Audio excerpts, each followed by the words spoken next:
अगर आप चाहते हैं कि आपके जीवन में धन के रास्ते खुले और धीरे धीरे समृद्धि बढ़े, तो रात में सुनने वाला यह शिव मंत्र आपके लिए बहुत खास है। नमस्कार प्रिय श्रोताओं, दिव्य शक्तियाँ में आपका स्वागत है। रात का समय भगवान शिव की साधना के लिए विशेष माना जाता है।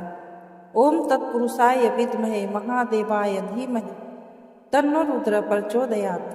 इस मंत्र को रात में सुनना धन, शांति और सकारात्मक ऊर्जा बढ़ाने में सहायक माना जाता है। अब ध्यान से इस मंत्र को सुने। ओम तत्पुरुषाय विद्महे महादेवाय धीमहि तन्नो रुद्रः प्रचोदयात्। ओम तत्पुरुषाय विद्महे महादेवाय धीमहि तन्नो रुद्रः प्रचोदयात्। ओम तत्पुरुषाय विद्महे महादेवाय धीमहि तन्नो रुद्रः प्रचोदयात्। ओम तत्पुरुषाय विद्महे महादेवाय धीमहि तन्नो रुद्रः प्रचोदयात्। ओम तत्पुरुषाय विद्महे महादेवाय धीमहि तन्नो रुद्रः प्रचोदयात्। ओम तत्पुरुषाय विद्महे महादेवाय धीमहि तन्नो रुद्रः प्रचोदयात्। ओम तत्पुरुषाय विद्महे महादेवाय धीमहि तन्नो रुद्रः प्रचोदयात्। ओम तत्पुरुषाय विद्महे महादेवाय धीमहि तन्नो रुद्रः प्रचोदयात्। ओम तत्पुरुषाय विद्महे महादेवाय धीमहि तन्नो रुद्रः प्रचोदयात्। ओम तत्पुरुषाय विद्महे महादेवाय धीमहि तन्नो रुद्रः प्रचोदयात्। ओम तत्पुरुषाय विद्महे महादेवाय धीमहि तन्नो रुद्रः प्रचोदयात्। ओम तत्पुरुषाय विद्महे महादेवाय धीमहि तन्नो रुद्रः प्रचोदयात्। ओम तत्पुरुषाय विद्महे महादेवाय धीमहि तन्नो रुद्रः प्रचोदयात्। ओम तत्पुरुषाय विद्महे महादेवाय धीमहि तन्नो रुद्रः प्रचोदयात्। ओम तत्पुरुषाय विद्महे महादेवाय धीमहि तन्नो रुद्रः प्रचोदयात्। ओम तत्पुरुषाय विद्महे महादेवाय धीमहि तन्नो रुद्रः प्रचोदयात्। ओम तत्पुरुषाय विद्महे महादेवाय धीमहि तन्नो रुद्रः प्रचोदयात्। ओम तत्पुरुषाय विद्महे महादेवाय धीमहि तन्नो रुद्रः प्रचोदयात्। ओम तत्पुरुषाय विद्महे महादेवाय धीमहि तन्नो रुद्रः प्रचोदयात्। ओम तत्पुरुषाय विद्महे महादेवाय धीमहि तन्नो रुद्रः प्रचोदयात्। ॐ तत्पुरुषाय विद्महे महादेवाय धीमहि तन्नो रुद्रः प्रचोदयात्। ॐ तत्पुरुषाय विद्महे महादेवाय धीमहि तन्नो रुद्रः प्रचोदयात्। ॐ तत्पुरुषाय विद्महे महादेवाय धीमहि तन्नो रुद्रः प्रचोदयात्। ॐ तत्पुरुषाय विद्महे महादेवाय धीमहि तन्नो रुद्रः प्रचोदयात्। ॐ तत्पुरुषाय विद्महे महादेवाय धीमहि तन्नो रुद्रः प्रचोदयात्।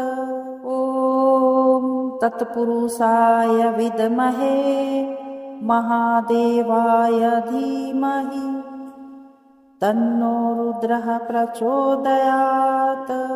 ॐ तत्पुरुषाय विद्महे महादेवाय धीमहि तन्नो रुद्रः प्रचोदयात्। ॐ तत्पुरुषाय विद्महे महादेवाय धीमहि तन्नो रुद्रः प्रचोदयात्।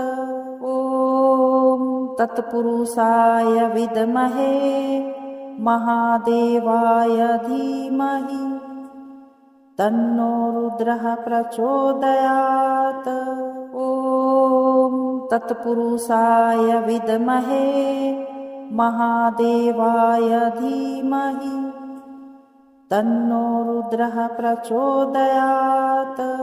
ॐ तत्पुरुषाय विद्महे महादेवाय धीमहि तन्नो रुद्रः प्रचोदयात्। ॐ तत्पुरुषाय विद्महे महादेवाय धीमहि तन्नो रुद्रः प्रचोदयात्। ॐ तत्पुरुषाय विद्महे महादेवाय धीमहि तन्नो रुद्रः प्रचोदयात्।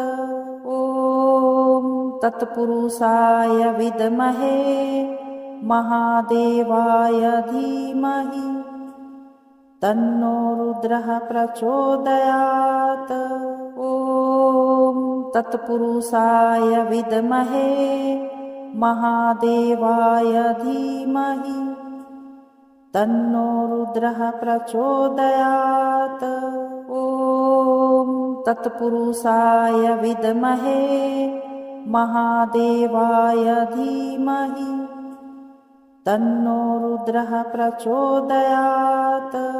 ॐ तत्पुरुषाय विद्महे महादेवाय धीमहि तन्नो रुद्रः प्रचोदयात्। ॐ तत्पुरुषाय विद्महे महादेवाय धीमहि तन्नो रुद्रः प्रचोदयात्। ॐ तत्पुरुषाय विद्महे महादेवाय धीमहि तन्नो रुद्रः प्रचोदयात्। ॐ तत्पुरुषाय विद्महे महादेवाय धीमहि तन्नो रुद्रः प्रचोदयात्। ॐ तत्पुरुषाय विद्महे महादेवाय धीमहि तन्नो रुद्रः प्रचोदयात्। ॐ तत्पुरुषाय विद्महे महादेवाय धीमहि तन्नो रुद्रः प्रचोदयात्। ॐ तत्पुरुषाय विद्महे महादेवाय धीमहि तन्नो रुद्रः प्रचोदयात्। ॐ तत्पुरुषाय विद्महे महादेवाय धीमहि तन्नो रुद्रः प्रचोदयात्। ॐ तत्पुरुषाय विद्महे महादेवाय धीमहि तन्नो रुद्रः प्रचोदयात्। ॐ तत्पुरुषाय विद्महे महादेवाय धीमहि तन्नो रुद्रः प्रचोदयात्। ॐ तत्पुरुषाय विद्महे महादेवाय धीमहि तन्नो रुद्रः प्रचोदयात्। ॐ तत्पुरुषाय विद्महे महादेवाय धीमहि तन्नो रुद्रः प्रचोदयात्। ॐ तत्पुरुषाय विद्महे महादेवाय धीमहि तन्नो रुद्रः प्रचोदयात्। ॐ तत्पुरुषाय विद्महे महादेवाय धीमहि तन्नो रुद्रः प्रचोदयात्। ॐ तत्पुरुषाय विद्महे महादेवाय धीमहि तन्नो रुद्रः प्रचोदयात्। ॐ तत्पुरुषाय विद्महे महादेवाय धीमहि तन्नो रुद्रः प्रचोदयात्। ॐ तत्पुरुषाय विद्महे महादेवाय धीमहि तन्नो रुद्रः प्रचोदयात्। ॐ तत्पुरुषाय विद्महे महादेवाय धीमहि तन्नो रुद्रः प्रचोदयात्। ॐ तत्पुरुषाय विद्महे महादेवाय धीमहि तन्नो रुद्रः प्रचोदयात्। ॐ तत्पुरुषाय विद्महे महादेवाय धीमहि तन्नो रुद्रः प्रचोदयात्। ॐ तत्पुरुषाय विद्महे महादेवाय धीमहि तन्नो रुद्रः प्रचोदयात्। ॐ तत्पुरुषाय विद्महे महादेवाय धीमहि तन्नो रुद्रः प्रचोदयात्। ॐ तत्पुरुषाय विद्महे महादेवाय धीमहि तन्नो रुद्रः प्रचोदयात्। ॐ तत्पुरुषाय विद्महे महादेवाय धीमहि तन्नो रुद्रः प्रचोदयात्। ॐ तत्पुरुषाय विद्महे महादेवाय धीमहि तन्नो रुद्रः प्रचोदयात्। ॐ तत्पुरुषाय विद्महे महादेवाय धीमहि तन्नो रुद्रः प्रचोदयात्। ॐ तत्पुरुषाय विद्महे महादेवाय धीमहि तन्नो रुद्रः प्रचोदयात्।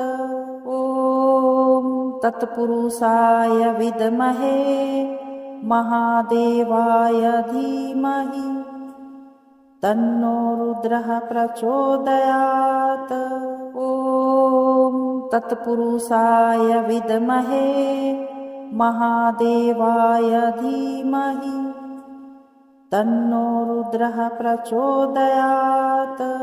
ॐ तत्पुरुषाय विद्महे महादेवाय धीमहि तन्नो रुद्रः प्रचोदयात्।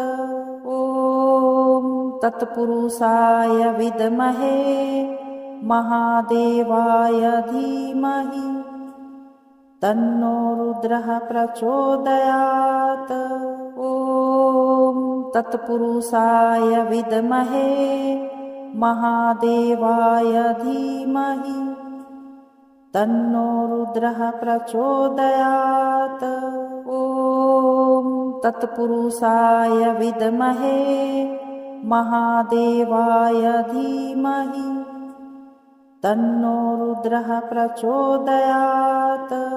ॐ तत्पुरुषाय विद्महे महादेवाय धीमहि तन्नो रुद्रः प्रचोदयात्। ॐ तत्पुरुषाय विद्महे महादेवाय धीमहि तन्नो रुद्रः प्रचोदयात्। ॐ तत्पुरुषाय विद्महे महादेवाय धीमहि तन्नो रुद्रः प्रचोदयात्। ॐ तत्पुरुषाय विद्महे महादेवाय धीमहि तन्नो रुद्रः प्रचोदयात्। ॐ तत्पुरुषाय विद्महे महादेवाय धीमहि तन्नो रुद्रः प्रचोदयात्। ॐ तत्पुरुषाय विद्महे महादेवाय धीमहि तन्नो रुद्रः प्रचोदयात्। ॐ तत्पुरुषाय विद्महे महादेवाय धीमहि तन्नो रुद्रः प्रचोदयात्। ॐ तत्पुरुषाय विद्महे महादेवाय धीमहि तन्नो रुद्रः प्रचोदयात्। ॐ तत्पुरुषाय विद्महे महादेवाय धीमहि तन्नो रुद्रः प्रचोदयात्। ॐ तत्पुरुषाय विद्महे महादेवाय धीमहि तन्नो रुद्रः प्रचोदयात्। ॐ तत्पुरुषाय विद्महे महादेवाय धीमहि तन्नो रुद्रः प्रचोदयात्। ॐ तत्पुरुषाय विद्महे महादेवाय धीमहि तन्नो रुद्रः प्रचोदयात्।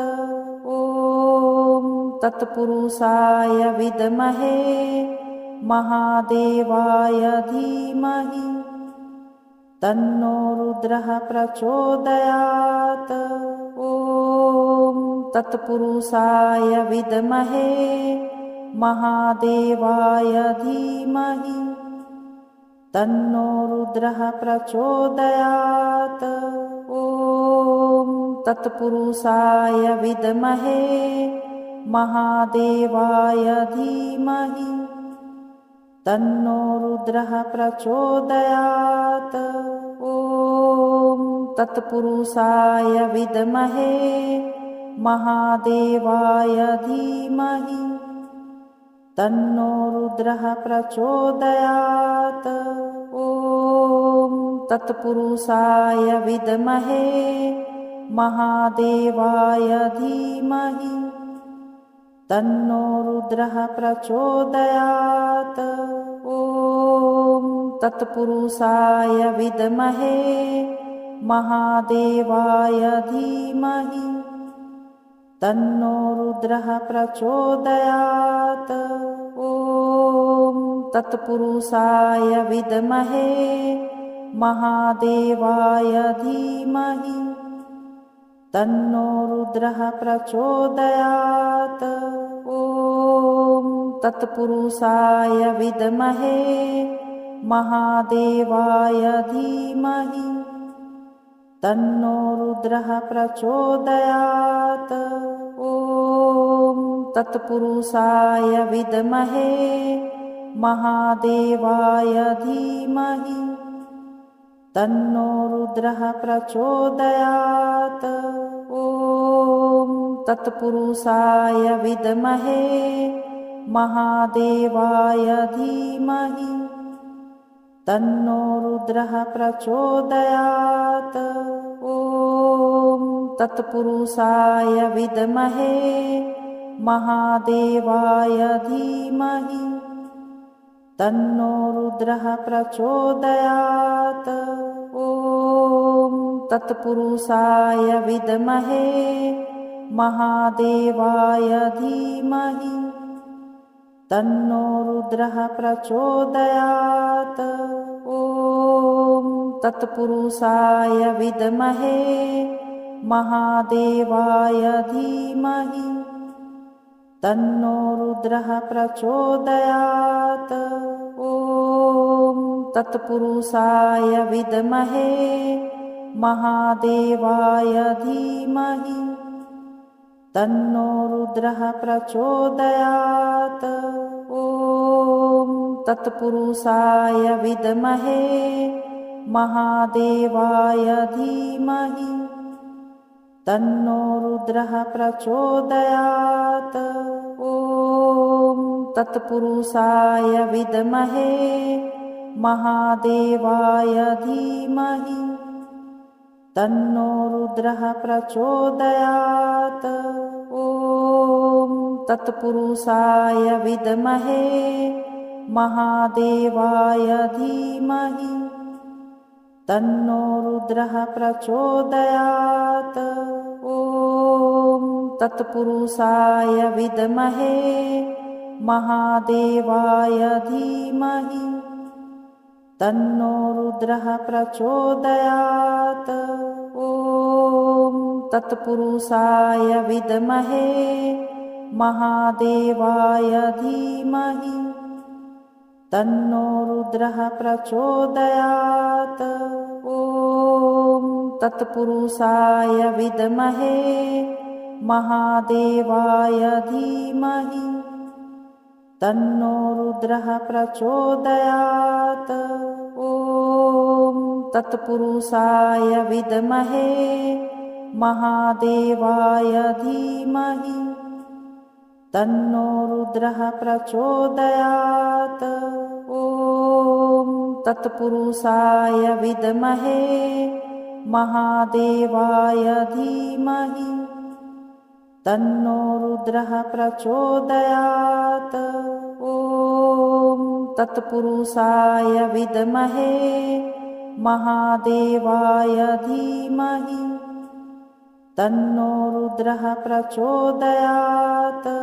ॐ तत्पुरुषाय विद्महे महादेवाय धीमहि तन्नो रुद्रः प्रचोदयात्। ॐ तत्पुरुषाय विद्महे महादेवाय धीमहि तन्नो रुद्रः प्रचोदयात्। ॐ तत्पुरुषाय विद्महे महादेवाय धीमहि तन्नो रुद्रः प्रचोदयात्। ॐ तत्पुरुषाय विद्महे महादेवाय धीमहि तन्नो रुद्रः प्रचोदयात्। अगर आपको यह मंत्र अच्छा लगा, वीडियो को लाइक करें और चैनल दिव्य शक्तियाँ को सब्सक्राइब करें। हर हर महादेव।